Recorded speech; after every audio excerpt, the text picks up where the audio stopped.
বিশালগড় থানার পুলিশের বিরুদ্ধে 2 কেজি 780 গ্রাম সোনা লোপাটের গুরুতর অভিযোগ ঘিরে চাঞ্চল্য ছড়িয়েছে। অভিযোগকারী মেলাঘরের মধ্যপাড়ার বাসিন্দা বিল্লাল মিয়া।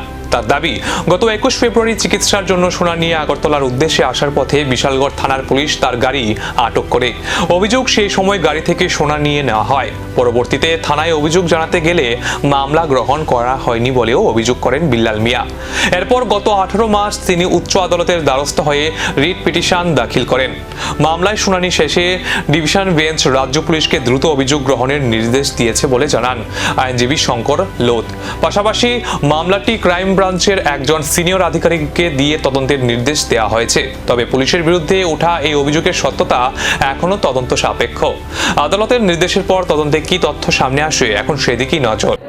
গত 20 ফেব্রুয়ারি আমারই এক ক্লায়েন্ট বিল্লাল মিয়া, সে তার এক ভাই অসুস্থ, তাই ওদের ফ্যামিলির সবাই গোল্ডগুলো সব বিক্রি করে দেওয়ার জন্য টাকা জোগাড় করতে হবে, তাই ওরা সোনামুড়া থেকে আগরতলা আসছিল।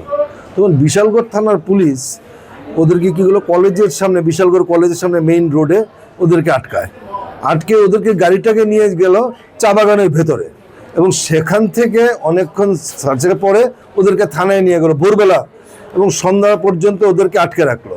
এবং ইন দ্য মিন টাইম কী করলো, তাদের থেকে সমস্ত সোনাগুলো চুরি করলো বিশালগড় পুলিশ।